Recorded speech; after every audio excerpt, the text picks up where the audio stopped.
All right, well, hello and welcome back. This is question number 32 of the Intermediate Algebra Final Exam Review Series. This is Joe Brownlee with Palm Beach State. So let's go ahead and jump right in. All right, so the directions for number 32 are solve the system by elimination.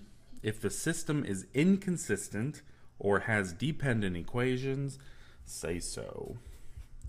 All right, so number 32, and the two equations they give us are 5x minus 4y equals negative 3 and 15x minus 12y equals 9. All right, let's set that aside for just a moment, and let's go ahead and start solving this by elimination.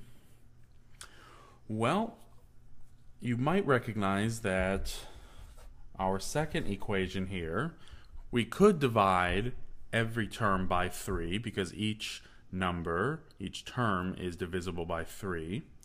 But I think instead what I'm going to do is, instead of doing that, I'm just going to go ahead and multiply our first term, or our first equation rather, by a negative 3 so that I can go ahead and cancel out my x's.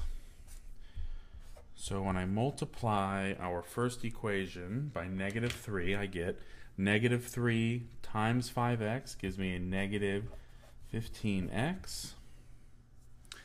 Negative 3 times negative 4y, well, that gives me a positive 12y. And then a negative 3 times a negative 3 gives me a positive 9. Well, look what's happened here. My x's cancel out. My y's cancel out, and so on the left-hand side I'm left with 0. But on the right-hand side I have 9 plus 9 is 18. So when I've attempted to eliminate my x's, I get 0 equals 18. Is that a true statement? Well, of course not. That is a false statement.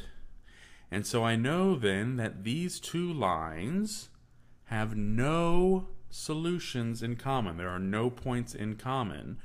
And the only time that two lines have 0 points in common is when they are parallel. And before we started filming, I went ahead and plotted these lines. And in fact, you can see that they are both parallel, meaning they're never going to touch, and so there are no solutions. And when this happens, we have an inconsistent system.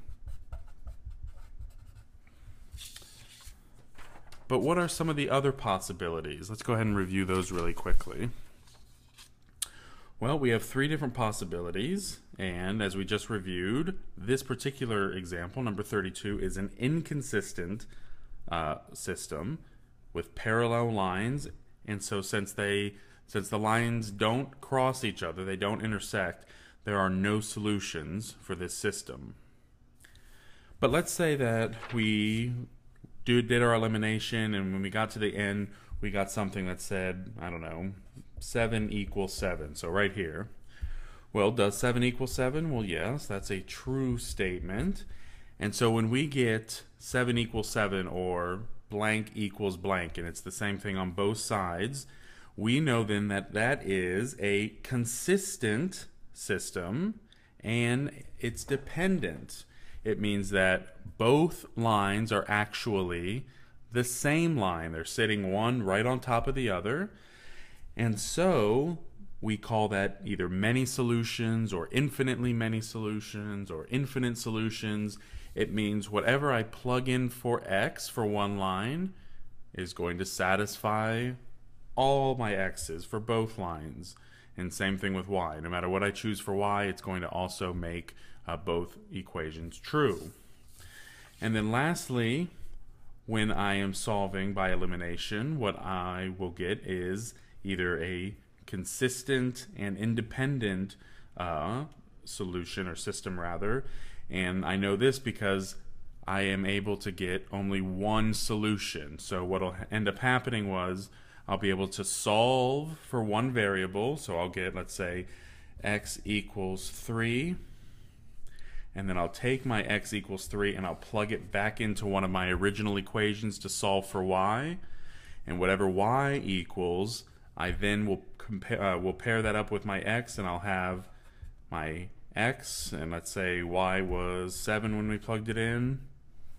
Well, my 3, 7 is the solution. That is the point of intersection. And so I can say that my system is consistent and independent, and it has exactly one solution. The solution is wherever those two lines cross each other. But for number 32, we had an inconsistent system because they were parallel lines. All right, so this was, like I said, number 32. We're going to move right along to 33. Again, this is Joe Brownlee with Palm Beach State. Thanks for watching.